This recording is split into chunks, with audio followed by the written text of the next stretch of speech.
salvación pertenece a nuestro Dios, que está sentado en el trono, y al Cordero, y al Cordero, y al Cordero.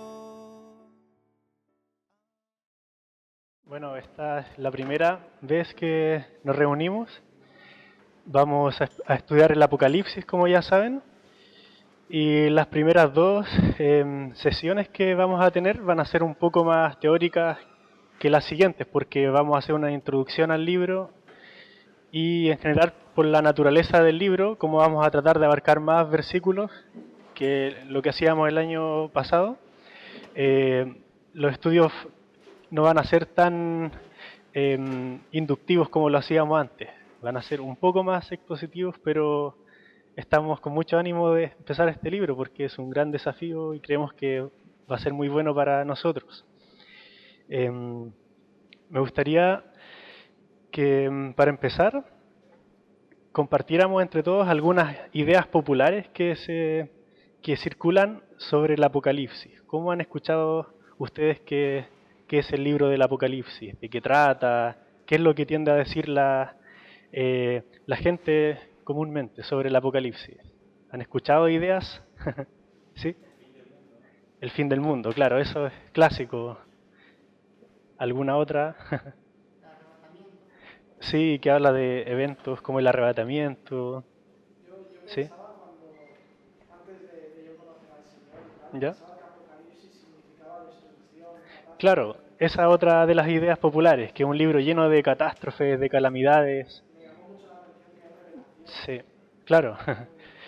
Bueno, me gustaría compartir con ustedes de una forma un poco más sistemática algunas ideas populares que se tienen sobre el Apocalipsis y cuáles son las reacciones que las personas tienen por lo general. Para muchos, el Apocalipsis es un libro incomprensible, como si fuera indescifrable, ¿ya? Generalmente estas personas tienen por reacción no leer jamás Apocalipsis, evitarlo, acudir a las partes más claras de la Biblia como las cartas pastorales, pero no se atreven a leer Apocalipsis porque es un libro muy complejo, muy difícil. ¿Y es cierto que es difícil el Apocalipsis? Claro que sí, es cierto. Pero no podemos olvidar que el Apocalipsis es revelación. La misma palabra Apocalipsis viene de un verbo griego que significa literalmente descubrir, revelar, destapar. Es como quitar el velo para mostrar algo. Entonces, el Apocalipsis tiene la intención de ser comprendido. Y otra idea muy popular es que el libro del Apocalipsis está lleno de códigos secretos, como si hubiera que leerlo entre líneas para tratar de entender un sentido oculto. Y generalmente estas personas que piensan así se obsesionan con el libro de Apocalipsis y se lo toman como un desafío personal y lo leen casi de una forma profética, como si fuera un oráculo de predicciones, y lo leen casi como con una calculadora científica en una parte y en la otra con quizá algún libro clásico como el de Tim LaHaye sobre Dejados atrás, algo así. Y el problema de esto es que el libro de Apocalipsis sí que tiene símbolos, pero para poder entenderlos necesitamos acudir a herramientas de interpretación objetivas. No podemos estar leyendo entre líneas tratando de descifrar lo que está oculto en el libro. Para otros, el Apocalipsis es un libro de calamidades, lleno de catástrofes, como ustedes mismos decían. Y la reacción de estas personas que piensan así es de miedo. Muchas personas tienen temor cuando se acercan al Apocalipsis. Y es cierto que contiene catástrofes o eventos que tienen una connotación un poco trágica. Sí, los tiene. Porque el libro de Apocalipsis tiene muchos juicios, muchas advertencias serias acerca de eventos que son inminentes. Pero así como el Apocalipsis tiene juicio, también tiene esperanza. Está lleno de esperanza. Hay muchas bendiciones para el que lo lee. No sé si sabían que el Apocalipsis tiene 7 bendiciones, 7 bienaventuranzas. Las vamos a leer más adelante. Y es porque Juan escribe este libro como lo haría un profeta del Antiguo Testamento, y los profetas tenían un mensaje de juicio y de esperanza. Entonces están las dos cosas. Generalmente, si se dan cuenta, estas ideas populares tienden a llevar al extremo algún aspecto que puede ser cierto sobre el libro de Apocalipsis, pero lo desvirtúan. Hacen que no quede en su equilibrio el Apocalipsis. Y para muchos también el Apocalipsis es un libro de futurología, como si todo lo que tuviera que decir Apocalipsis es sobre la era actual, la era de los estados modernos, de la globalización, de la Unión Europea. Es como si el Apocalipsis, todo lo que tuviera que decir, está escrito en función de nuestra era, la era actual, y como si no tuviera que ver con lo que pasó la Iglesia durante 19 siglos. Y ese es un problema, porque el Apocalipsis, en primera instancia, es una carta que se escribió a iglesias concretas en un periodo histórico específico. Entonces, si queremos acercarnos a este libro, tenemos que tratar de tener mucho cuidado y evitar los extremos, tratar de caminar por un camino de interpretación objetiva. Lo que sin dudas es el Apocalipsis, es un libro con un mensaje vigente, no solo para el momento actual que estamos viviendo, sino que ha sido vigente en el momento en que se escribió la carta y durante toda la historia de la Iglesia. Es un libro vigente. También es un libro con un tema muy claro. La siguiente, por favor. Traje una selección de 2 temas de algunos autores o un pastor en el caso de Andrew Birch, que tratan de mostrar cuál es el tema del Apocalipsis, y es de sentido común, tiene mucho sentido. Por ejemplo, Bernd Poitras, uno de los comentaristas de Apocalipsis, dice que el tema es que Dios gobierna la historia y la conduce hacia su consumación en Cristo. Y de una forma complementaria, el pastor Andrew Birch, que nos va a visitar y va a hacer un intensivo sobre el Apocalipsis, dice algo que también es muy cierto. El Apocalipsis habla de la lucha espiritual, en especial la victoria del Cordero sobre el gran dragón. Por favor, ¿alguien podría buscar en Apocalipsis el capítulo 17, versículo 14, por favor? En ese versículo aparece tal vez el tema del Apocalipsis resumido. Gracias. Leo. Ellos pelearán contra el Cordero y el Cordero los vencerá, porque Él es Señor de señores y Rey de reyes, y los que están con Él son llamados y elegidos y fieles. Gracias. Ese es el tema de Apocalipsis. Pelearán contra el Cordero y el Cordero los vencerá, porque Él es Señor de señores, Rey de reyes. Es un tema muy claro, con un objetivo también muy específico. Y el Apocalipsis, sin duda, es un libro que exalta a Cristo como el Cordero y como el león. El énfasis del Cordero como una imagen simbólica es la primera venida de Jesús, su obra, lo que hizo en la cruz. Y la imagen de Jesús como el león, en general, tiende a aludir a la segunda venida. Entonces, es un libro que nos habla tanto de la primera venida de Jesús como de la segunda venida. Por eso, en nuestro enfoque, ¿puedes avanzar?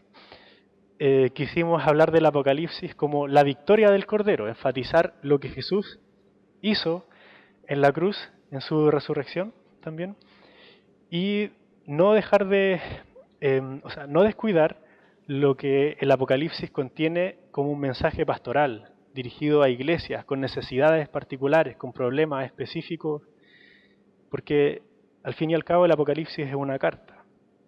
Ese va a ser nuestro enfoque.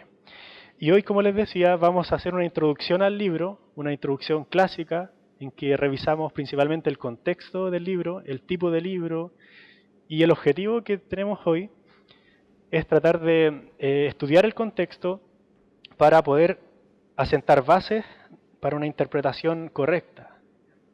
Eso queremos hacer. Entonces vamos a tener una oración y enseguida nos sumergimos en estos temas sobre el contexto del libro. Señor, tú has prometido bendecir a todo aquel que lee el libro de Apocalipsis. Y queremos pedirte que nos bendigas en este deseo que tenemos de leer el libro de Apocalipsis Te pedimos que nos des humildad, porque es un libro difícil de entender y nosotros no somos sabios y es muy fácil cometer errores y queremos rogar que tú nos dirijas en este intento de acercarnos a tu palabra. Y también, Señor, danos sabiduría para poder aplicar a nuestras vidas el mensaje del libro. Te lo rogamos en el nombre de Jesús, nuestro Señor. Amén. Bien, adelante. Entonces, vamos a partir con el contexto histórico. Siguiente. Y primero vamos a hablar del autor del libro. Como ya saben, el libro de Apocalipsis se presenta como siendo escrito por Juan. Se menciona Juan el anciano y a lo largo de la historia ha habido tres grandes posturas sobre quién pudo haber sido el autor del libro de Apocalipsis. Y este no es un tema tan relevante, no le vamos a dedicar mucho tiempo, pero sí me gustaría presentar estas posturas para que tengamos conocimiento de ellas. Y tampoco podemos ser dogmáticos a decir esta es la postura correcta. Sí podemos llegar a una convicción personal. Algunos han dicho que el Apocalipsis lo escribió una persona anónima y que utilizó como seudónimo el nombre de Juan el Apóstol. Pero la verdad es que esta es la postura menos probable, porque si una persona anónima quisiera haberse identificado con Juan el Apóstol, sin duda que hubiera intentado aludir a Juan como el apóstol, pero en el Apocalipsis aparece Juan el anciano. Entonces, ¿por qué habría querido bajarle el perfil un poco al apostolado de Juan si quería identificarse con el mismo Juan, con Juan el apóstol? Entonces, esta postura no es tan probable. Otros dicen que no pudo haber sido Juan el apóstol porque el lenguaje del libro es muy distinto de los otros libros que sí escribió Juan el apóstol, como el Evangelio y algunas de sus cartas. Pero ese es un argumento débil también, porque estamos frente a un género totalmente distinto del Evangelio y de las cartas que escribió Juan. Y además que si hacemos un estudio del lenguaje que utiliza el autor de Apocalipsis y lo comparamos con las cartas y con el Evangelio, sí podemos encontrar muchas semejanzas en frases, en ideas. Por ejemplo, utiliza algunas palabras como vencer, con el mismo sentido, guardar la palabra, guardar los mandamientos. La palabra señales se utiliza en un sentido muy similar al de Juan en el Evangelio. La palabra testimonio. Sí hay muchas palabras comunes. Y además hay un testimonio muy antiguo de padres de la Iglesia del siglo II que dicen que el Apocalipsis sí lo escribió el apóstol Juan. Entre ellos está Ireneo, que fue discípulo de Policarpo, que a su vez fue discípulo del apóstol Juan. Entonces hay testimonios muy antiguos que lo asocian con el apóstol Juan. Entonces sí tenemos buenas razones para pensar que fue el apóstol Juan. ¿Dónde estaba Juan, el escritor de este libro? ¿Recuerdan en alguna de sus lecturas? En la isla de Patmos, ¿cierto? ¿Puedes avanzar, Sergio? Esta isla, aquí les muestro un mapa, estaba en el mar Egeo, frente a las costas de Turquía, la actual Turquía, ¿cierto? La provincia de Asia Menor o Anatolia. Y la isla de Patmos es una isla rocosa. Ahí les puse algunas fotos. En la actualidad se pueden hacer tours por esa zona, lo pueden visitar en crucero y relajarse en esa isla, pero en los tiempos del Imperio Romano, los romanos utilizaban esta isla como una prisión para los exiliados. Entonces Juan estaba prisionero por causa de predicar el Evangelio en situaciones difíciles. Según algunos historiadores antiguos, los prisioneros que estaban en esta isla eran marcados con grilletes hasta que murieran. Azotaban a los prisioneros, estaban con poca ropa, con poco alimento, dormían en el suelo y eran expuestos a trabajos forzados. Entonces en esa situación estaba Juan y escribe su mensaje a las iglesias. Vamos a hablar un poco de ella enseguida, pero primero quisiera aludir a la fecha en la que se pudo haber escrito el libro, la siguiente. ¿Podrían leer, por favor, en el capítulo 17, los versículos 9 al 11? Ese es un pasaje importante que nos arroja un poco de luz para intentar saber cuál pudo ser la fecha en que se escribió el libro. ¿Alguien lo tiene? Ya. Esto, para la mente que tenga sabiduría. Las 7 cabezas son 7 montes, sobre los cuales se sienta la mujer, y son 7 reyes. 5 de ellos han caído, uno es y el otro aún no ha venido, y cuando venga es necesario que dure breve tiempo. La bestia que era y no es también el octavo, y es de entre los 7 y va a la perdición. Gracias. Entonces en ese pasaje se habla de 7 reyes, y estos 7 reyes tienen que ver con los emperadores del Imperio Romano. ¿Cuál es la ciudad que está entre las 7 colinas? Se refiere a Roma. Entonces se dice que en el momento en que se escribe el libro está en vigencia la figura del 6º rey. Entonces, si una de los intentos de fechar el libro consiste en lo siguiente. Bueno, se parte de Julio César, se toma como primer emperador y empiezan a contarse los reyes, la sucesión de emperadores del Imperio Romano hasta el 6º emperador, que en este caso sería Nerón, que tuvo su gobierno en los años 54 al 68 después de Cristo. Pero el problema de esa fecha es que primero Julio César no fue un emperador. Es cierto que en el tiempo de Nerón hubo mucha persecución, pero este pudiera ser un problema. Entonces, otro intento de fechar el libro toma en cuenta solo los emperadores que persiguieron a la iglesia. Y en el contexto de ese pasaje tiene mucho sentido, porque el Apocalipsis habla mucho de las persecuciones que enfrentaron los cristianos. Entonces, la mayoría de los eruditos sobre el libro de Apocalipsis piensa que este libro se escribió en el periodo en que gobernó el emperador Domiciano. ¿Puedes avanzar, Sergio? Entonces, si leemos ese pasaje de Apocalipsis y tomamos en cuenta solo los solo los emperadores que persiguieron a la iglesia, partimos desde Calígula, después Claudio, Nerón, Vespasiano, Tito, y el 6º sería Domiciano, que tuvo su gobierno desde el año 81 al 96 después de Cristo. Y esto le da mucho sentido al libro, porque este emperador se hizo llamar en latín Dominus et Deus Noster, Dios y Señor nuestro. Y el Apocalipsis habla de eso.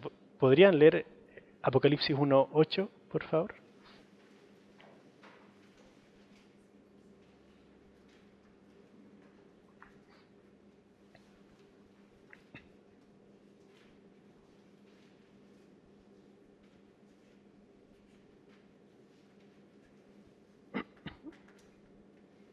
¿Alguien lo tiene? ¿Sí? Yo soy el Alfa y la Omega, principio y fin, dice el Señor, el que es, y que era, y que ha de venir, el Todopoderoso. Claro, dice el Señor. De inmediato el Apocalipsis parte tratando a Dios como Señor, como Todopoderoso. Y en otras partes también habla de Dios como nuestro Dios y nuestro Señor y nuestro Dios. ¿Recuerdan cómo le dijo Tomás al Señor Jesús cuando resucitó? Señor mío, Dios mío. Entonces, los cristianos estaban expuestos a este tipo de presiones. Vamos a hablar un poco de ello. ¿Cómo era la situación de los cristianos en este momento en que se escribe la carta de Apocalipsis? La siguiente. ¿Cómo era la audiencia? Primero, ¿por qué Juan tenía tanta urgencia hace 19 siglos? ¿Por qué envía esta carta? ¿Por qué era tan importante? Porque la iglesia estaba pasando por un momento muy difícil. Entonces, no es una carta que está dirigida en primera instancia hacia los cristianos del siglo XXI. Tenía una audiencia muy concreta. Las iglesias del Apocalipsis, que son Pérgamo, Tiatira, Sardis, Esmirna, Éfeso, Filadelfia, la Odisea. Y eso es lo que dice Juan al principio de la carta, en Juan 1, versículos 10 al 11, que está dirigida a estas iglesias que se ubican en estas ciudades. ¿Y qué estaba pasando en estas iglesias? ¿Qué pasaba en estas ciudades? los cristianos estaban enfrentando muchas dificultades, muchas amenazas de todo tipo. Yo les puse acá 2 tipos de amenazas, externas e internas. Les voy a hablar un poco de ellas. En primer lugar, en el Imperio Romano, en diferentes ciudades, los romanos estaban haciendo cofradías. ¿Qué son las cofradías? Son algo así como asociaciones entre los comerciantes. Ellos se organizaban, formaban grupos en los que escogían una deidad patrona, un dios de la mitología greco-latina, y esta cofradía se identificaba con este dios, con este ídolo, declaraban fidelidad, juraban fidelidad a este dios, y entonces una vez que uno se integraba en esta cofradía, podía vender, podía comprar, podía tener acceso al comercio de una forma expedita. Pero las personas que no juraban fidelidad a estas cofradías y a esta divinidad, a estos ídolos, eran rechazados y no podían ejercer sus actividades de comerciantes. Entonces, esa era una de las presiones que tenían los cristianos. Imagínense ustedes si son cristianos que se dedican al comercio y necesitan vender para poder subsistir. ¿Cómo lo hacen? Están en compromiso su misma fe. Otra de las amenazas que enfrentaron los primeros cristianos tiene que ver con las comunidades judías. Los romanos en general no permitían que las personas que tenían otras religiones ejercieran su fe en el Imperio Romano. Pero por alguna razón los judíos fueron una gran excepción. Ellos tenían sus sinagogas en muchas de las ciudades romanas, así que ellos podían ejercer su religión libremente. Y al principio, cuando empieza a expandirse el cristianismo, los romanos consideraron que el cristianismo era una secta judía. Así que al principio no tuvieron grandes problemas. Pero con el tiempo los judíos empezaron entre comillas, desenmascarar a estos cristianos, haciéndoles ver a los emperadores romanos que eran otra religión, que eran distintos. Entonces los emperadores empezaron a perseguir a los cristianos cuando se dieron cuenta de que esta era otra religión, porque pensaban que podía ser una amenaza para ellos. Y otra de las grandes amenazas, como ustedes saben, son las persecuciones.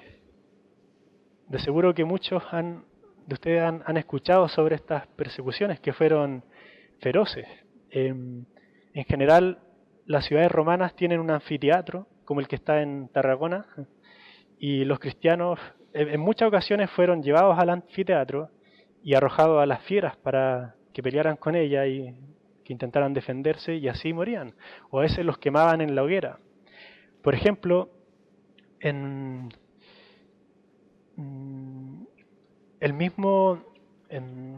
lo tengo por acá.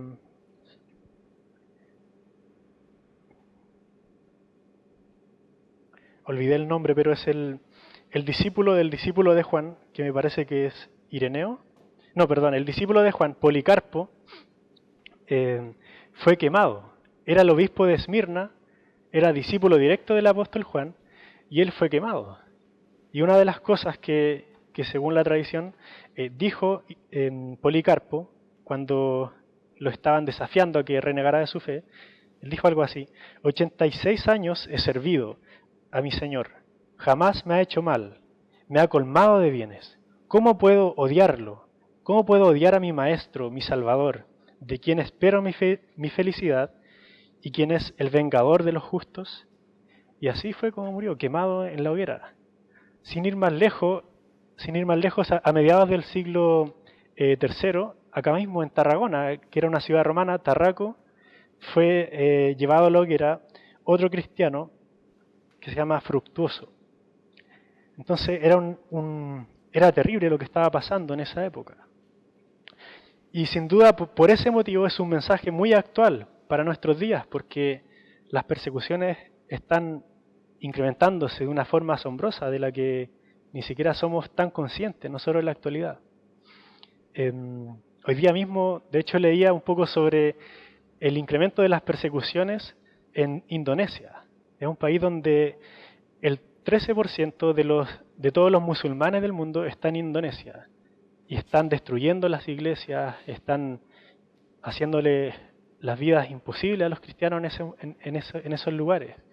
y así por muchos otros lugares. Es un tema interesante, podríamos averiguar un poco sobre eso y nos daríamos cuenta de que es algo real, actual, y cada día crece más.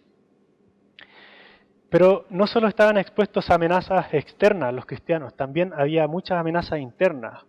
Como saben, desde sus comienzos, la iglesia cristiana comenzó a enfrentar problemas internos por las herejías. Había muchos falsos maestros que estaban tergiversando las escrituras, que estaban inventando o añadiéndole ideas al evangelio, y por eso se habla de doctrinas como la doctrina de Balaam, de falsas profetisas, de grupos sectarios como los nicolaitas, se hablan en este libro. Había muchos problemas de ese tipo, así que los cristianos tenían esas presiones. Era una tensión para ellos, porque estaba en compromiso su fe, su fidelidad. Y el mensaje para ellos, el propósito de esta carta, es animar a los cristianos a perseverar, consolarlos en medio del sufrimiento por el que estaban pasando. Ellos necesitaban saber que en Cristo eran victoriosos, aun cuando la realidad pudiera indicar todo lo contrario, que aparentemente el cristiano era un derrotado, una persona que iba a sufrir porque no encajaba en la sociedad en la que estaba. Aun cuando pudieran pensar eso, el mensaje de Apocalipsis es revelar cuál es la realidad como Dios la ve. Y la realidad como Dios la ve es que el cristiano es un vencedor en Cristo. Porque Él resucitó y porque Él va a venir victorioso algún día, entonces somos vencedores. Y si sufrimos un poco, lo poco que sufrimos no tiene comparación con lo que le espera al cristiano. Entonces es un mensaje que tiene mucho aliento para la iglesia perseguida de ese entonces y para la iglesia a lo largo de toda la historia. La siguiente. Voy a hablar un poco ahora del contexto teológico. No quiero detenerme mucho en esta sección, podríamos hablar de muchos temas, pero quise escoger uno que nos va a ayudar mucho a entender el libro. Como seguramente han escuchado, el Apocalipsis es un libro de escatología, ¿ya? Y la escatología se suele entender como la doctrina de los últimos tiempos. Claro, cuando nosotros escuchamos la frase últimos tiempos, con nuestra mentalidad occidental de inmediato tendemos a asociar esa frase con el fin del mundo, con el momento final de la historia. El problema es que si bien la escatología tiene mucho que ver con el juicio futuro, con la venida de nuestro Señor, también tenía mucho que ver con la era que vivieron los apóstoles, los autores del Nuevo Testamento, cuando Jesús vino en su primera venida.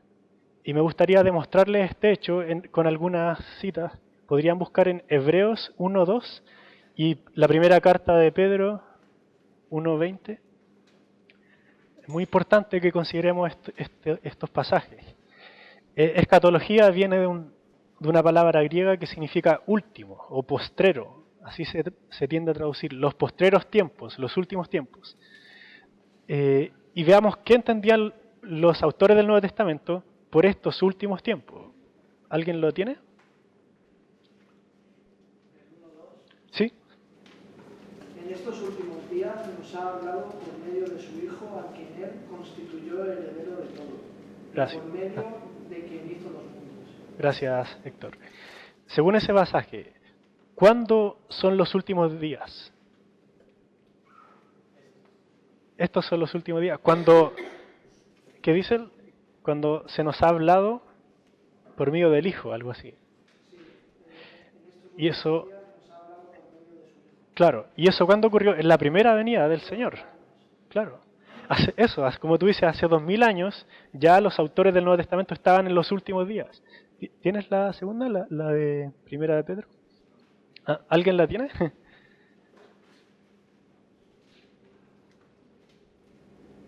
Escogido ciertamente antes de la fundación del mundo, pero manifestado en los tiempos posteriores por amor a vosotros. Claro, ¿cuándo se manifestó la elección de Dios? En los postreros tiempos. Bueno, cuando una persona atienda al llamado del Señor, el momento de la conversión, estamos en los últimos tiempos. O sea, desde el momento en que Jesús vino, ya los autores del Nuevo Testamento entendían que estaban en los últimos tiempos. ¿Y por qué? Esto parece un poco extraño. ¿Por qué ellos estaban en los últimos tiempos? Para poder entender eso, y para poder entender la escatología del Nuevo Testamento, hay que entender la escatología del Antiguo Testamento. Y pasajes muy importantes, como el de Daniel 2:44, nos pueden ayudar a entender esto. ¿Quién lo puede buscar, por favor? En los días de estos reyes, el Dios del cielo levantará un reino que jamás será destruido, y este reino no será entregado a otro pueblo. Desmenuzará y pondrá fin a todos aquellos reinos, y él permanecerá para siempre. Gracias. No sé si recuerdan del libro de Daniel. Dios le muestra a Daniel, a través de visiones también, una especie de sucesión de imperios, y una vez que se acabara cierto imperio, iba a llegar un reino espiritual, un reino eterno, que iba a acabar con todos los reinos de la tierra, y se iba a establecer para siempre, en un día concreto. Y así, si nosotros siguiéramos leyendo los profetas del Antiguo Testamento, veríamos que la expectativa del pueblo judío en ese tiempo es que en el futuro vendría el rey davídico, y en un día concreto, en el día del Señor, él iba a aparecer, iba a juzgar a las naciones de la tierra, iba a restaurar el reino de Israel, iba a construir el nuevo templo, iba a derramar el Espíritu, vendría un nuevo Éxodo, un nuevo Edén. Todo lo nuevo vendría en un día, cuando este rey davídico, el Mesías prometido, viniera. Y eso es lo que estaban esperando las personas del tiempo de Cristo cuando llegó nuestro Señor, ¿ya? Y recuerden, por ejemplo, personajes como Juan el Bautista, que tenía dudas, porque en un momento dudó, no estaba seguro de si Jesús realmente era el Mesías. ¿Por qué? Su duda tiene que ver con que Jesús cumplía algunos de los requisitos, pero aparentemente otros no. Por ejemplo, Juan estaba en prisión y él esperaba que se hiciera justicia, y según el Antiguo Testamento, el Mesías iba a venir a hacer justicia sobre todos los reyes malvados de la tierra. Entonces, ¿qué pasó? ¿Por qué vino Jesús, aparentemente muere derrotado y no establece el reino? ¿Qué estaba pasando? Entonces Jesús nos enseña a entender también estos últimos tiempos. ¿Puedes avanzar? Pero antes de avanzar, quería mostrarles este cuadro. Lo que entendían en el Antiguo Testamento sobre los últimos días es que en el futuro, en el día del Señor, se iba a acabar la vieja era, y por lo tanto eso era el fin, y comenzaba la nueva era con la instauración del reino, ¿ya? Así veían los últimos días, como un punto concreto en el futuro. Avanzamos. Pero cuando Jesús llega y empieza su ministerio, y especialmente cuando habla en parábolas, habla del reino como una manifestación actual como una manifestación futura. Y de seguro que han leído muchos pasajes que nos hablan del reino como una manifestación futura, cuando venga en el futuro el Señor y consume su reino. Pero también Jesús nos enseñó a ver el reino como ya llegando en el momento en que Él vino. Por ejemplo, leamos algunos de esos pasajes. Mateo 12:28, Lucas 16:16. Leamos solo esos dos para ganar tiempo. Pero si por el Espíritu de Dios echó de fuera a los demonios, entonces llegó a vosotros el reino de Dios. Llegó a vosotros el reino de Dios. O sea, Jesús ya estaba expulsando demonios, haciendo ese tipo de cosas. Y dice, el reino ya llegó. Y el siguiente, el de Lucas. La ley y los profetas fueron hasta Juan. Desde entonces el reino de Dios es predicado y todos se esfuerzan por entrar en él. Hasta Juan el Bautista, entonces, se anunció el reino de Dios, y a partir de entonces viene Jesús y el reino llega. Y así podríamos ver otros muchos pasajes que nos hablan de esto, de la realidad actual del reino, que el reino parte con Jesús, con su primera venida. Entonces Jesús nos enseñó a ver el reino como comenzando en su primera venida, pero que también va a tener una manifestación futura. Y por eso algunos teólogos, uno de los más importantes es Gerardus Voss, hablan, no sé si han escuchado esta frase, el ya pero todavía no, que es una especie de superposición de las eras. Aquí les tengo otros pasajes que no vamos a leer, pero es clarísimo en la Biblia que el reino es entendido como una realidad actual y futura, ¿ya? Y para que se entienda mejor esto de la superposición de las eras, traje también un diagrama. Sí, la siguiente. Entonces, la escatología es en el fondo la era actual desde la primera venida de Jesús hasta la segunda venida. Esto no es un cambio con respecto al Antiguo Testamento, solo que aumentó la revelación. Recuerden que la revelación en la Biblia es progresiva. La información no va cambiando, sino que va creciendo. Entonces, lo que en el Antiguo Testamento veían como un punto en el futuro, la era en que Dios iba a restaurar el reino, en el Nuevo Testamento, los autores del Nuevo Testamento, dada la enseñanza de Jesús, comenzaron a ver esto de los últimos días como una superposición de las eras. Entonces, seguimos en la era vieja, pero ya estamos en el reino. Y en la segunda venida, Jesús va a venir a consumar el reino. Una forma más sencilla de entenderlo es decir que en la primera venida tenemos el reino inaugurado. En la primera venida de Jesús el reino fue inaugurado y en su segunda venida el reino va a ser consumado. Esa es una buena forma de entenderla. La siguiente, y acá hay una cita que puede ayudar mucho. Gregory Bill es uno de los grandes comentaristas del Apocalipsis y dice algo muy cierto acá. Dice, todo lo que el Antiguo Testamento prefiguró que ocurriría al final de los tiempos ya ha comenzado en el primer siglo y continúa hasta la segunda venida de Cristo. Esto significa que las expectativas del fin de los tiempos del Antiguo Testamento ya han sido puestas en marcha irreversiblemente por la muerte y resurrección de Cristo y la formación de la Iglesia cristiana. Y esta idea es lo que explica, esta idea explica los pasajes que leímos, que los autores del Nuevo Testamento ya hablaban de sus tiempos como los últimos tiempos. Y esto es algo que muchas veces se ignora cuando se estudia el Apocalipsis. Muchas veces se cree que el Apocalipsis, todo lo que tiene que decir es sobre el futuro. Pero no, es un libro de escatología y nos habla mucho de la situación actual de la Iglesia, también de lo que ocurrió en la cruz. La siguiente.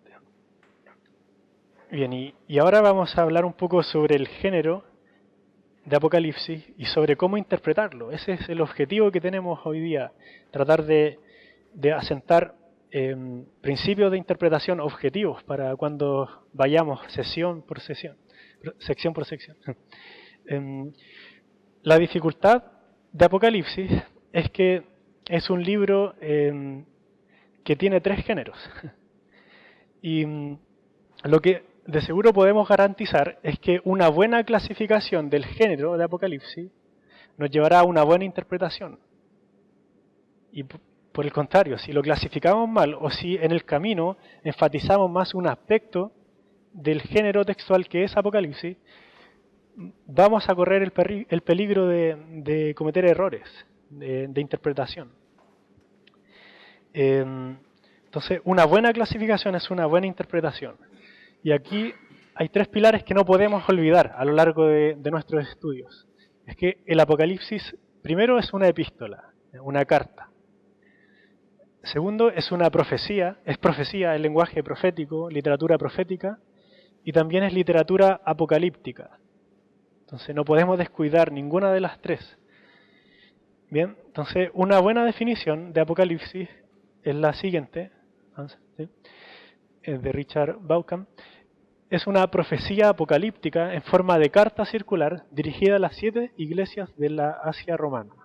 Entonces aquí están los 3 tipos de género: profecía, literatura apocalíptica y una carta, epístola.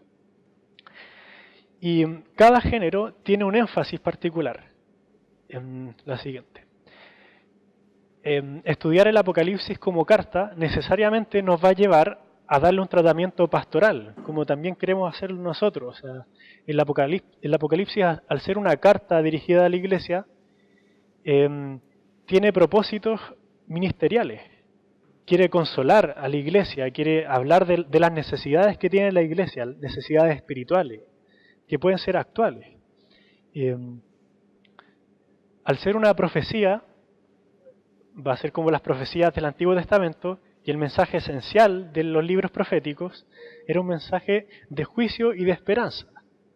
Generalmente el elemento predictivo de las profecías es para anunciar juicios que vienen, que son inminentes, pero con el objetivo de llamar al pueblo al arrepentimiento. Y eso es lo que hace el Apocalipsis, un libro que tiene serias advertencias sobre la condición de las personas, de todos los moradores de la tierra. Es un mensaje serio, es un llamado serio al arrepentimiento. Pero también es un mensaje lleno de esperanza, como les decía al comienzo. Y eso también es de los libros proféticos. Si ustedes leen la segunda parte del libro de Isaías, lo que se suele llamar como el libro del consuelo, está lleno de esperanza. Lo mismo pasa en Apocalipsis. Hay mucha esperanza para los cristianos. Y en tercer lugar, el énfasis de la literatura apocalíptica es transmitir un mensaje que podemos resumir como trascendente y simbólico. Y esto lo quisiera profundizar un poco más. Puedes avanzar. Acá hay una definición de literatura apocalíptica. Es literatura reveladora, o sea, quiere mostrar algo, ¿verdad? Con un marco narrativo en el que una revelación es mediada por un ser de otro mundo a un receptor humano, descubriendo una realidad trascendente. Hay dos características que considero esenciales en la literatura apocalíptica. Primero, eso de que tiene un mensaje trascendente. ¿Qué significa? Que para nosotros la realidad a nuestros ojos se nos puede presentar de una forma. Y tal vez la realidad que nosotros percibimos con nuestros ojos es una realidad trágica, difícil, de mucho antagonismo, de mucha hostilidad.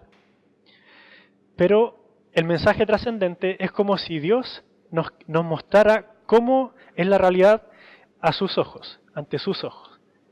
Y eso es el Apocalipsis, literatura apocalíptica en ese sentido. Dios le muestra a Juan un mensaje y es como si descorriera el velo para mostrarle la realidad tal cual es, para mostrarle que el fin de la historia de los cristianos no es el fin de la historia realmente, o sea, la historia continúa y es mucho más gloriosa como nosotros la podemos ver con nuestros ojos terrenales, ¿no? Ese es el mensaje, es un mensaje trascendente que comunica al receptor que Dios reina y que llevará la historia hacia donde Él quiere llevarla, porque Él tiene el control. Eso quiere decir que es un mensaje trascendente. Y en segundo lugar, muy importante para la interpretación de este libro, es literatura que se nos presenta a través de símbolos, es literatura simbólica. Y eso es uno de los temas que se discute mucho sobre el Apocalipsis. ¿Cómo interpretar el Apocalipsis? ¿De forma literal o figurada? Lamentablemente, la opinión mayoritaria de la Iglesia evangélica en general es que el Apocalipsis se tiene que interpretar tan literalmente como sea posible. Pero, ¿qué pasa? Estamos pasando a llevar el género, uno de los géneros del Apocalipsis, literatura apocalíptica, que se transmite a través de símbolos, ¿no? Y la siguiente diapositiva. Y me gustaría que le echemos un vistazo al primer versículo de Apocalipsis, que es tal vez el versículo más programático del libro, que nos presenta las claves para interpretarlo bien. Si quieren lo pueden buscar en su Biblia, comparar algunas versiones. Y acá hay algo muy importante que tenemos que considerar para entender esto de literal o figurado, cómo interpretarlo. Dice este versículo: la revelación de Jesucristo que Dios le dio para mostrar a sus siervos las cosas que deben suceder pronto. Y la dio a conocer, pongan atención en ese verbo que aparece en sus versiones, la dio a conocer enviándola por medio de su ángel a su siervo Juan. ¿Hay alguna otra palabra en sus versiones? ¿Qué verbo se usa? La declaró, ¿ya? ¿Qué más puede aparecer? La manifestó. En general se repiten esas dos opciones: declarar, manifestar, dar a conocer. Acá hay algo importante que me interesa que estudiemos. En primer lugar, si examinamos el verbo griego que se utiliza para traducir dio a conocer, manifestar, declarar, es un verbo que proviene de una palabra que es semeion, que significa literalmente señal o símbolo, también puede significar señal, signo. Es la misma palabra que utiliza el mismo apóstol Juan en el Evangelio para referirse a los milagros del Señor, que eran realidades que apuntaban a las obras espirituales que Dios estaba haciendo, obras de salvación, obras de redención. Y se podría traducir casi literalmente como comunicar mediante símbolos. De esta palabra griega viene la palabra del castellano semántica, que es una disciplina que justamente estudia el significado, o también símbolos lingüísticos de todo tipo. Y entonces semeion es símbolo, y el verbo que está acá es literalmente comunicar mediante símbolos. Y hay otro argumento que refuerza esta idea, y es el siguiente. En este primer versículo de Apocalipsis, lo que está haciendo Juan es tratar de aludir a un pasaje que está en Daniel. Y les voy a mostrar eso. ¿Podrían buscarlo, por favor, en Daniel 2, 28, 29 y 45? 28, 29 y 45. ¿Qué pasa en el contexto? ¿Cuál es el contexto? El sueño de Nabucodonosor. Él se sueña con una estatua con los pies de barro y viene una especie de roca que derriba la estatua. ¿Eso es literatura de qué tipo? ¿Simbólica o literal? ¿Cuál es la interpretación que le da Daniel en ese contexto?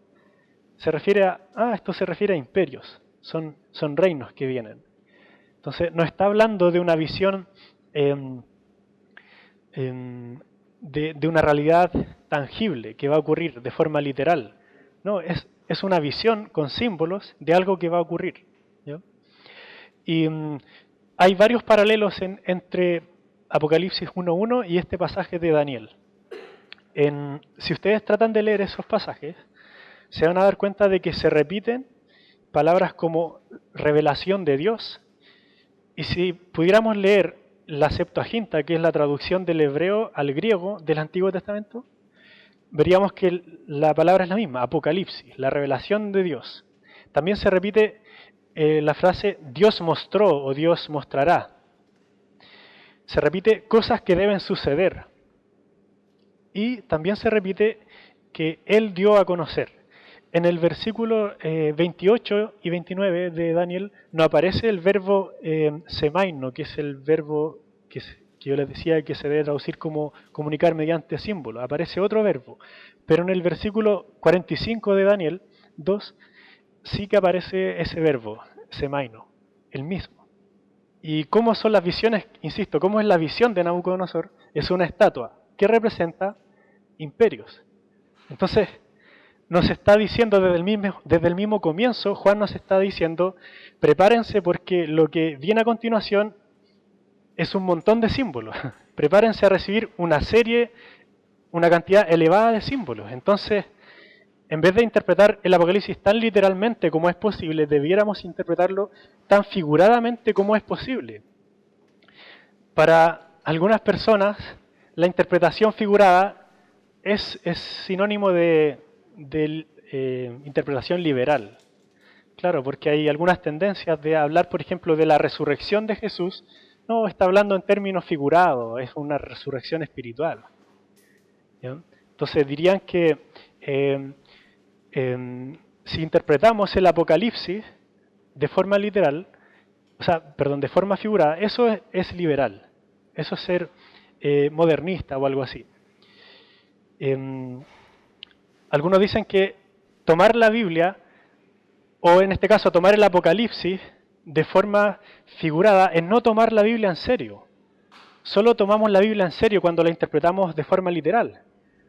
Claro, pero ¿qué podemos decir nosotros? O sea, tomamos figuradamente Apocalipsis porque tomamos en serio Apocalipsis 1.1, que Juan nos está diciendo a nosotros la revelación, la dio a conocer, la comunicó mediante símbolos, o sea, prepárense para interpretar el Apocalipsis de forma figurada. Entonces, de esa forma estamos tomando en serio este versículo, que es el primer versículo de Apocalipsis. Así que eso es esencial, saber que la mayoría de estas imágenes las tenemos que interpretar de forma figurada.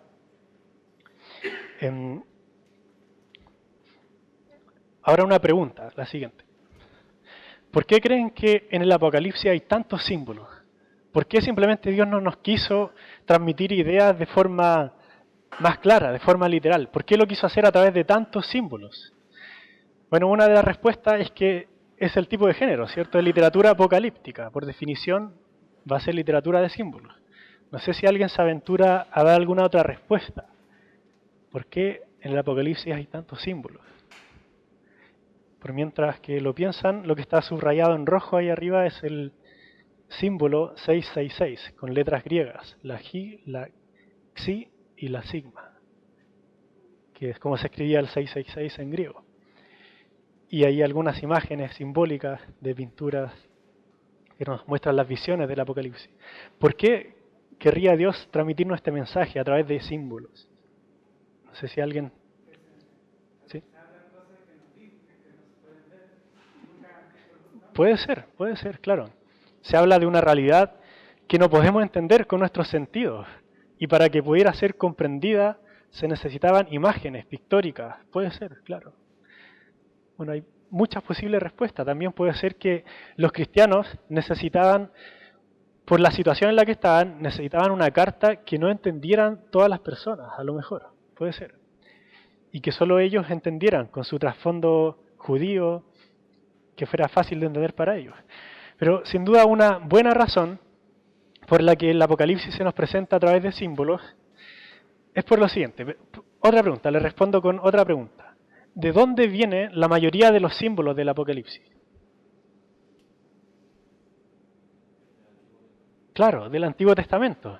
Entonces, una de las razones por las que hay tantos símbolos es para mostrar continuidad con respecto al Antiguo Testamento.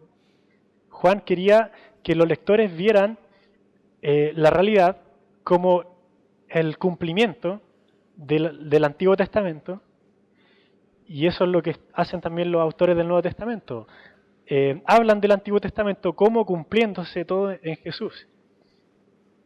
Y también, otra razón es porque Juan escribe profecía, ¿ya? Y las profecías utilizan visiones, y como él también parte de una tradición profética cuyo origen está en el Antiguo Testamento y sigue con Jesús, utiliza los símbolos también de esta tradición profética. La siguiente diapositiva. Bueno, antes de hablar de esto, del trasfondo del libro de Apocalipsis, quería mencionar otra idea que es esencial para entender el libro.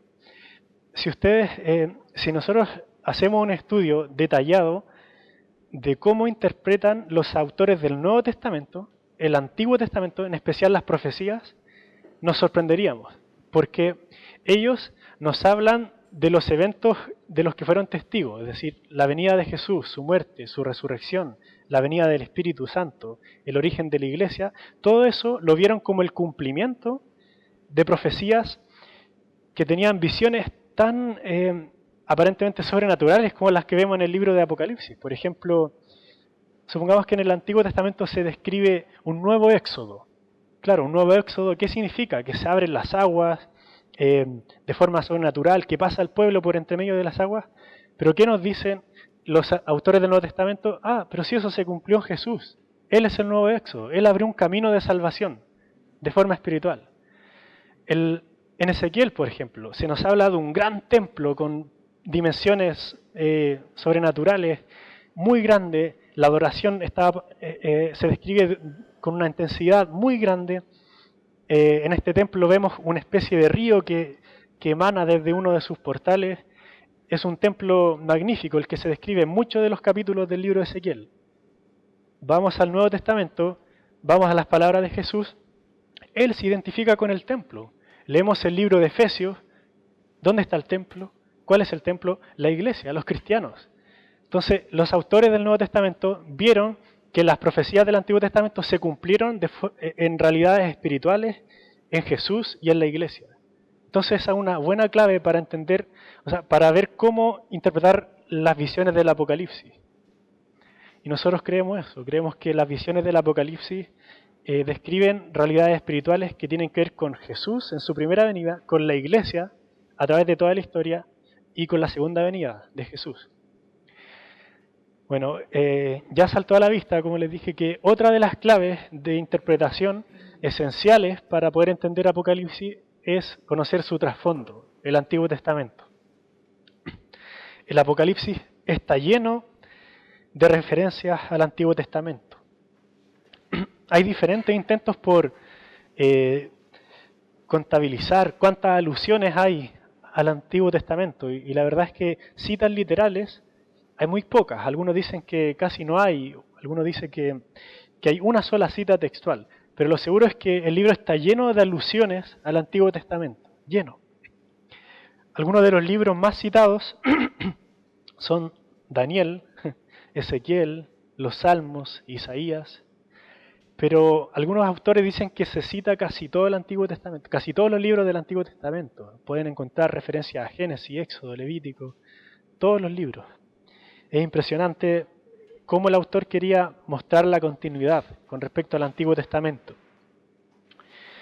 Y acá les traje algunos ejemplos de frases que extraje del libro de Apocalipsis y me gustaría preguntarles a ustedes ¿dónde creen que podemos encontrar esta frase? No sé si literalmente, tal vez solo la alusión. ¿En qué sección? ¿En qué grupo de libros? Por ejemplo, una fácil, la serpiente antigua. ¿Dónde aparece eso? Génesis, ¿cierto? El que es y que era y que ha de venir. ¿A qué puede estar refiriendo esa frase? Refiriéndose. Pero del Antiguo Testamento, sí. Claro, sí. Específicamente, ¿qué puede ser? El nombre de Dios. Yo soy el que soy, claro. Y es el nombre del pacto.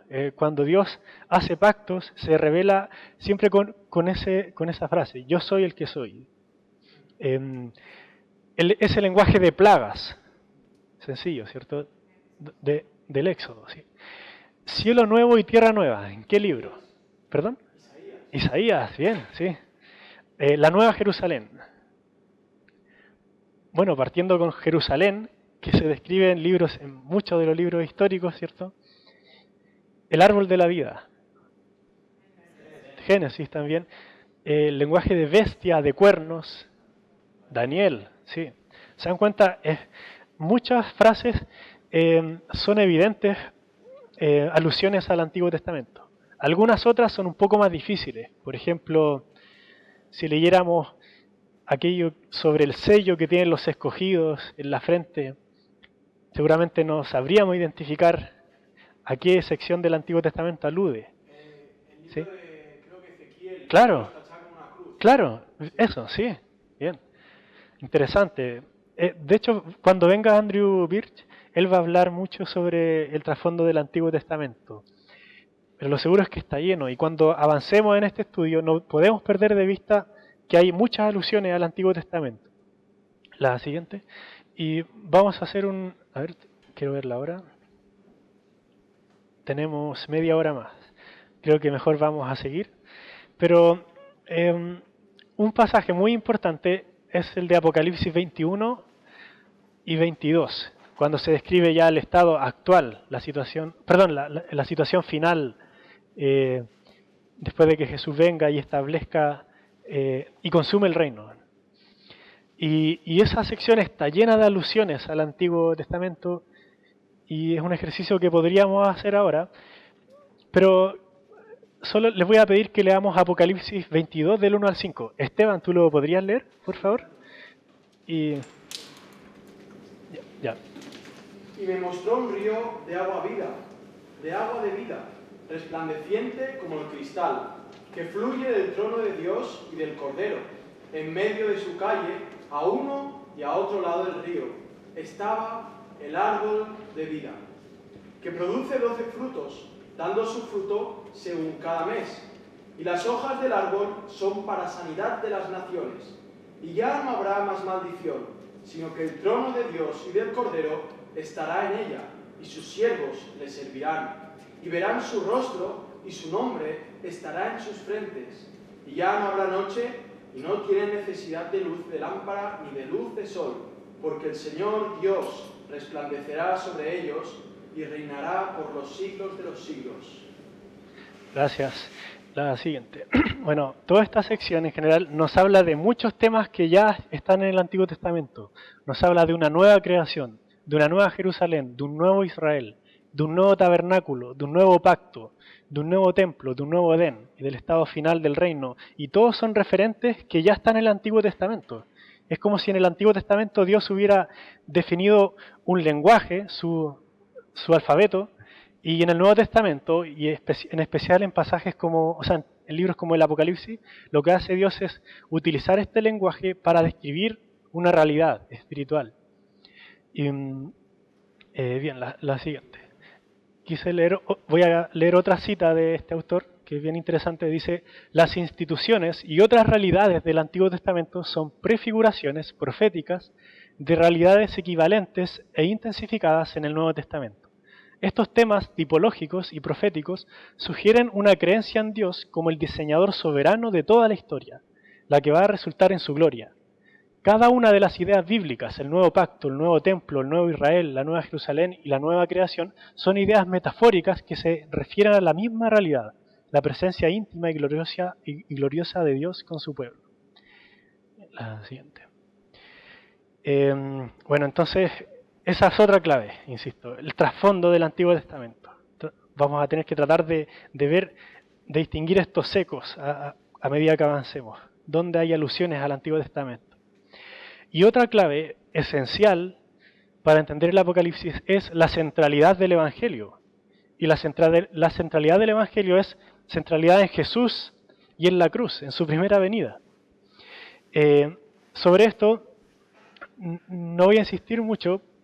Sí me gustaría que leamos Apocalipsis 5, del 1 al 7, un pasaje muy especial en que vemos la centralidad del Evangelio.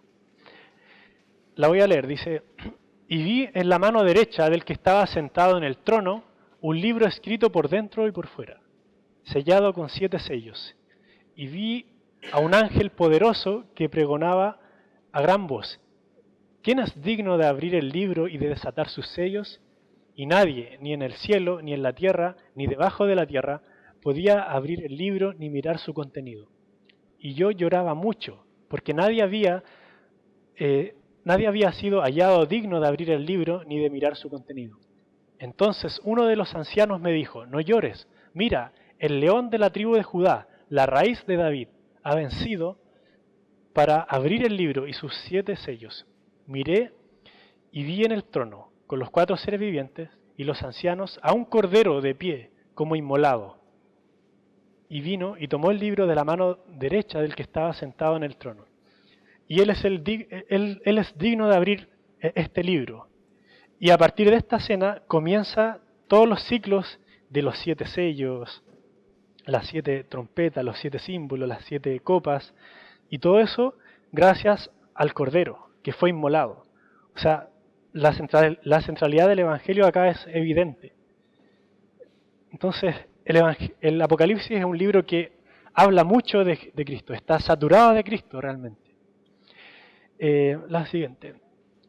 Un autor que enfatiza mucho esta idea y que tiene un libro llamado El Cordero y el León, muy bueno, Goldsworthy, dice lo siguiente: las visiones del libro del Apocalipsis deben ser interpretadas a la luz del mensaje unificado de la Biblia, que alcanza su objetivo en Jesucristo.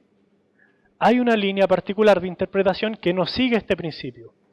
Ve el Apocalipsis como una contestación de muchas de las profecías del Antiguo Testamento, pero de tal forma que ni las profecías ni el Apocalipsis son parte integral del Evangelio.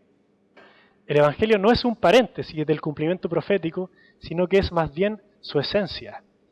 Y esto también nos tiene que conducir a nosotros, porque, como vamos a ver en la próxima sección, hay una línea de interpretación que lamentablemente descuida esto y nos muestra el Evangelio, lo que está ocurriendo con la Iglesia, como un paréntesis en el plan de Dios. Y el Apocalipsis, hablan ellos como si el Apocalipsis fuera un libro que trata de eventos futuros que no tienen mucho que ver con el Evangelio. Pero el Jesús crucificado y resucitado es el centro del Apocalipsis, eso es muy importante. ¿Alguien podría leer 2 Corintios 1:20, por favor? Porque todas las promesas de Dios son en Él sí, y en Él amén, por medio de nosotros, para la gloria de Dios. Gracias. Lo que dice ese pasaje es que todas las promesas de Dios, todas cuantas sean las promesas de Dios, en Cristo, en Él, se refiere a Cristo, Jesús en su primera venida, son sí. En otras palabras, en Jesús se han cumplido todas las promesas de Dios. muchas personas dicen que hay muchas profecías del Antiguo Testamento que todavía no se cumplen, que tienen que cumplirse de forma literal para el pueblo de Israel y que no tienen que ver con la iglesia. Entonces, ese tipo de temas vamos a ver la próxima semana. La siguiente. Y quisiera también enfatizar la cristología del Apocalipsis, para que dimensionen ustedes cuán grande, cuán magnífica es la cristología de Apocalipsis. O sea, cómo se trata al Señor Jesús. Está lleno de títulos, de nombres que se le concede a Jesús, y seguramente muchos ya los han escuchado. Nuestro Señor Jesucristo, el soberano de los reyes de la tierra, el principio y el fin, el alfa y la omega, el testigo fiel y verdadero, el primogénito de los muertos, el que es y que era y que ha de venir, el todopoderoso, la estrella resplandeciente de la mañana, el principio de la creación de Dios, el primero y el último, el santo, el verdadero, el león de la tribu de Judá, la raíz de David, fiel y verdadero, Rey de reyes y Señor de señores, el Hijo de Dios, el Amén, el Verbo de Dios, y tal vez el más importante de todos en el libro, el Cordero. Es increíble cómo se enfatiza la cristología de Jesús. Muchos de ellos tienen que ver con la divinidad de Jesús. Por ejemplo, el Todopoderoso, el Alfa y la Omega, títulos que solo se refieren a Dios, a Dios Padre, el primero y el último. Otros tienen que ver con el carácter mesiánico de Jesús, como la raíz de David, el león de la tribu de Judá también. Y algunos enfatizan, como ya les dije, la primera venida de Jesús, su sacrificio, como el Cordero. Es tanto el énfasis del Cordero que hay... el Apocalipsis tiene muchos patrones muy específicos, muy impresionantes. Piensen que en la actualidad, cuando se escribía, no existían nuestros paratextos actuales como la negrita, la cursiva, el tipo de letra para enfatizar lo que se quería enfatizar. Entonces el autor de Apocalipsis quiere enfatizar muchas ideas a través de patrones simbólicos. Por ejemplo, un patrón simbólico muy importante es la cantidad de veces que aparece la palabra cordero. Primero, aparece 29 veces, ¿ya? Pero una vez aparece cordero para describir al falso profeta, una especie de bestia que quiere imitar al cordero, que quiere imitar a Jesús, y dice, es semejante a un cordero, ¿ya? Pero todas las otras veces que aparece cordero, son 28 veces, que es un múltiplo de 7, ¿ya? Y eso es muy importante en el Apocalipsis. 28 veces, y no es casual. Y curiosamente, de estas 28 veces que aparece la palabra cordero, 7 veces aparece la palabra Dios junto con el cordero. O sea, Dios y el cordero. O sea, 7 veces Dios y el cordero, y en total el cordero 28 veces. Y no es casual, es una forma de enfatizar la importancia que tiene Jesús. Y ahora quería hablar brevemente sobre este título, el Alfa y la Omega, y el primero y el último. ¿Puedes avanzar? Fíjense que, bueno, primero es una frase que viene de Isaías, ¿ya? Pueden leer después ese texto ustedes.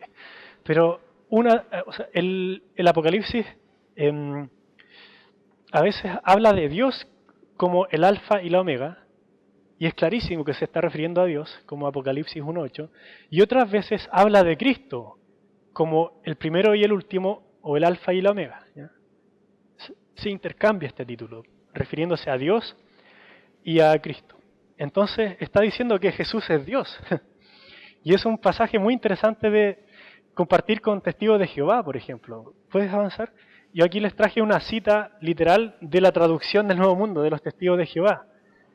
En Apocalipsis 1, 17 al 18 dice, y cuando lo vi, esta es su versión de la Biblia, dice, cuando lo vi, caí como muerto a sus pies, y él puso su mano derecha sobre mí y dijo, no tengas temor, yo soy el primero y el último. Título para Dios, guardado para Dios, ¿ya? Yo soy el primero y el último, el viviente, y llegué a estar muerto, pero mira, vivo para siempre jamás. La pregunta es, ¿cuándo estuvo muerto Dios? ¿Cuándo estuvo muerto Dios? Fue Jesús. Entonces se está diciendo, Jesús es Dios. y es la misma versión de ellos. Es interesante para compartir con ellos. La siguiente. Y al final de esta sección vamos a hablar un poco de la estructura. La siguiente. Hay muchos tipos de estructura y no me voy a detener mucho en ellos. Hay diferentes intentos, la verdad. Vamos a ver la siguiente. Por ejemplo, hay intentos de estructurar el libro de Apocalipsis que enfatizan el carácter epistolar del libro. Entonces, en ese sentido, habría un prólogo, una introducción a la carta, el cuerpo de la carta, que sería prácticamente todo el libro, del 1.5 al 22.20, y el cuerpo de la carta contiene una apertura, un desarrollo, que también es la sección mayoritaria del libro, un cierre, y al final la conclusión. Y este desarrollo también lo podríamos examinar con más detalle en la siguiente. Contiene una introducción también, una serie de visiones. Para poder establecer la estructura, los estudiosos de cualquier libro de la Biblia se fijan en marcas textuales, muchas de ellas son marcas gramaticales que se repiten y que están diciendo algo así como, miren, acá comienza un párrafo, algo así. Y una de las marcas que se consideran es la frase en el espíritu, en griego, en pneumati, en el espíritu. U otra marca, te mostraré, que se repite y aparece justo cuando empieza una sección. Se fijan en ese tipo de detalles. O a veces se utiliza la frase después de estas cosas. O miré y vi, que son frases que se repiten y establecen algo así como inicio de párrafo, para que se entienda. La siguiente. Otra estructura trata de considerar el versículo 1.19, que también pareciera ser un versículo programático que dice que Juan tiene que escribir las cosas que has visto, las cosas que son y las cosas que han de suceder después de esta. Entonces algunos estructuran el libro así. Las cosas que has visto, capítulo 1. Las cosas que son, capítulo 2 y 3. Y las cosas que han de suceder después de estas, del 4 en adelante. Ese es otro tipo de estructura. La siguiente. Algunos acentúan también el carácter simbólico del número 7 del Apocalipsis y distinguen 7 secciones. Primero las 7 iglesias, los 7 sellos, las 7 trompetas, los 7 símbolos, las 7 copas, los 7 mensajes sobre Babilonia y las 7 últimas cosas. Todo con 7. Entonces, hay para todos los gustos, la verdad, ¿ya? Y no es que... muchas de estas son válidas. Y lo importante es seguir cada sección en orden cuando lo estudiemos, y nosotros vamos a tratar de seguir un orden. Lo seguro es que hay una serie de ciclos que tienen que ver con 7, que son sumamente claros. ¿Cuáles son?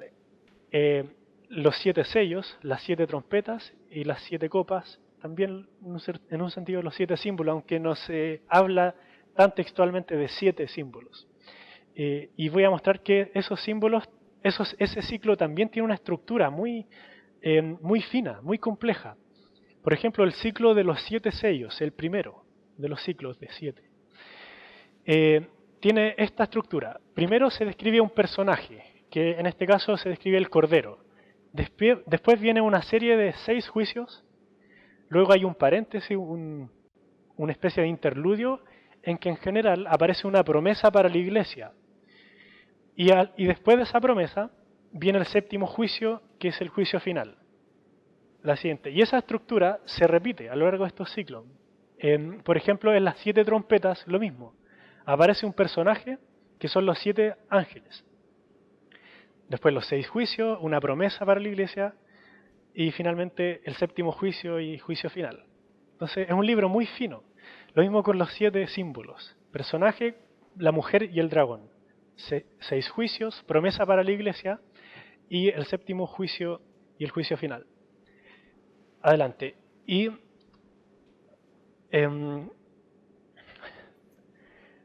hay un tema que se discute mucho sobre el Apocalipsis y por fortuna va a hablar de ese tema el pastor que va a venir a hacer las conferencias, que es cómo tenemos que entender el Apocalipsis, de forma cronológica o cíclica.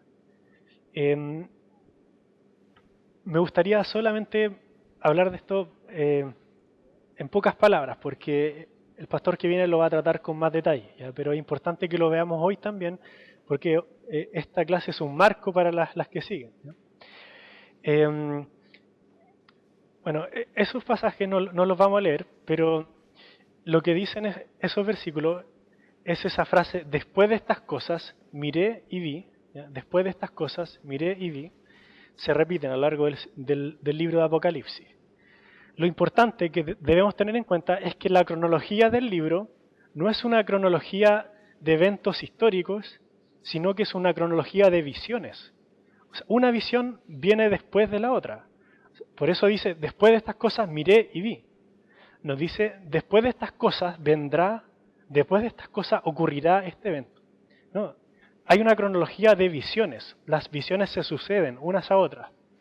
Y hay muy buenas razones para pensar que el Apocalipsis está escrito de forma en que las secciones se van repitiendo y van aludiendo a los mismos eventos, que son eventos que ocurren desde la primera venida de Jesús hasta la segunda venida. Y a esa hipótesis, que el que más la ha trabajado es Hendrickson con su discípulo, Keith Stemaker, se le llama el paralelismo progresivo. Son ciclos que se van repitiendo, recapitulaciones de la historia. Aparece una serie de ciclos que describe la historia de principio a fin, y enseguida aparece otra serie de ciclos que también describe la historia de principio a fin, pero no quiere decir que el libro está escrito de forma cronológica. Es algo que vamos a ver después con más detalle. Pero lo importante es que hay al menos un antecedente bíblico de esta idea, y que es el libro de Daniel. Si ustedes leen el libro de Daniel, se van a dar cuenta de que las visiones son visiones que aparecen una después de otra, y ambas visiones describen lo mismo, la misma sucesión de imperios. Entonces ese es un buen antecedente, y además que Apocalipsis alude mucho a Daniel. Además hay muchos eventos de las visiones, o sea, los eventos de las visiones son eventos que han ocurrido a través de toda la historia. Por ejemplo, rumores de guerra, terremotos, etcétera, describen eventos que han ocurrido durante toda la historia. Por ejemplo, la misma situación de las iglesias del Apocalipsis, tibieza espiritual. ¿Acaso no ha habido tibieza espiritual durante los diferentes siglos de la historia del cristianismo? Al parecer el Apocalipsis describe eventos que han ocurrido siempre. O la misma conclusión de las visiones siempre termina con el juicio final. Y hay eventos únicos que se aluden a ellos, como por ejemplo la guerra. Cuando Juan habla de la guerra, pareciera estar hablando de un evento único, que se repite en cada visión. Entonces ese es un tema que vamos a explorar después, pero ese va a ser nuestro enfoque, un enfoque del paralelismo progresivo. La siguiente, y para que tengan una idea más clara, ¿ya? Traje estos diagramas. Por ejemplo, en el esquema de Hendrickson, los 7 sellos, lo que está en verde es la segunda venida de Cristo, ¿ya? Entonces habla de eventos que ocurren a través de la historia, y cada serie va acentuando cada vez más el fin, la segunda venida, el fin, el juicio final, por ejemplo. Y al final las últimas 7 cosas del Apocalipsis termina hablando de lo que pasa más allá de la segunda venida de Cristo, de la nueva Jerusalén, de la nueva creación. Y otro esquema similar, parecido, es el de Bernd Poitras, otro comentarista, que es parecido, también habla de este paralelismo progresivo, pero dice que todos los ciclos concluyen con la segunda venida de Cristo. Y a medida que se avanza, se enfatiza más el fin, ¿ya? Son algunas posturas, y nosotros ahí vamos a ir estudiando en detalle eso en la siguiente. Y para terminar, me gustaría dar ejemplos de una serie de patrones simbólicos que son impresionantes, que nos ayudan a valorar el Apocalipsis como una obra maestra de literatura. Por ejemplo, lo que ya les mencioné, las 7 bienaventuranzas. Como tenemos poco tiempo, solo vamos a leer la última, ¿ya? Apocalipsis 22, 14. Y es una bienaventuranza muy linda, muy bonita. ¿Quién la podría leer, por favor? Bienaventurados los que lavan sus ropas para tener derecho al árbol de la vida y entrar en la ciudad por las puertas. Gracias. ¿Escucharon? Bienaventurados los que lavan sus ropas, perdón, Para tener derecho al árbol de la vida y entrar en la ciudad. Claro. Los que lavan sus ropas, algo más dice, ¿no? ¿No? Ah, ya, no. Ah, no sé. No, es que... sí, dime. En el mío pone, bienaventurados los que guardan sus mandamientos Ya. para tener derecho al árbol de la vida y poder entrar por las puertas en la ciudad. Ya, Depende bueno, de la versión. puede ser que dependa. Dime, ¿sí? Dice algo parecido al suyo. ¿Ya? Dice, dichosos los que ponen por obra sus mandamientos para que obtengan el derecho al árbol de la vida y entren por las puertas a la ciudad. Claro.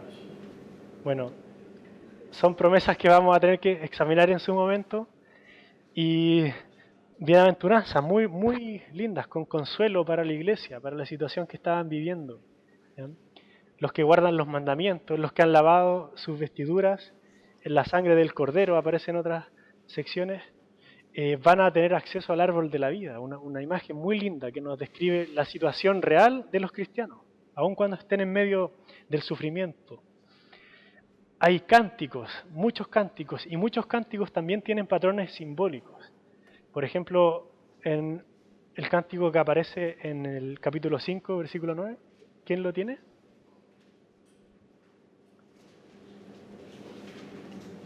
Cantan un cántico nuevo, diciendo, digno eres de tomar el rollo y de abrir tus sellos, porque tú estás inmolado, y con tu sangre te redimiste para Dios, de toda tribu y lengua y pueblo y nación. Claro, dice, de toda lengua, tribu, pueblo y nación. Un patrón de 4, que también es muy recurrente en el libro de Apocalipsis, el número 4. Cuando se escriben las langostas, estos seres que aparecen en la tierra, las características de las langostas son 7 características. Otro número importante. Aparece 7 veces las palabras de Dios, o las palabras de Dios, en todo el libro. Cada carta tiene 7 secciones. La frase o el título, el que vive por los siglos de los siglos, aparece 4 veces en el libro.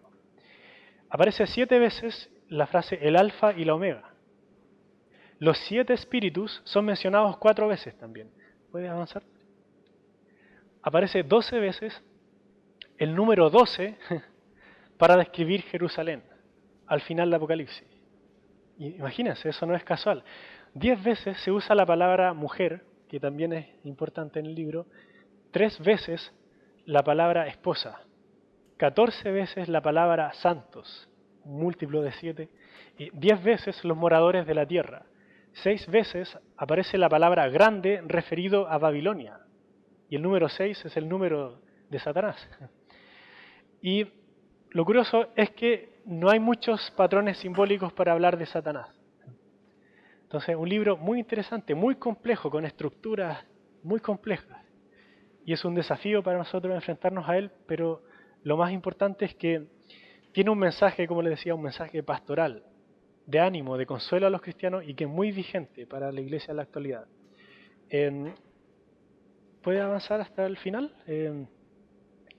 Avanza, no vamos a alcanzar a hacer. Quería dejar esta diapositiva, la siguiente, con algunos libros que quería sugerirles, por si ustedes quieren profundizar más en el Apocalipsis. Por ejemplo, está el libro de José Grau, que es bien conocido en nuestro contexto. La biblioteca de la iglesia también tiene ese libro, El Momento Trascendental, que es muy bueno, un libro que habla de escatología en general.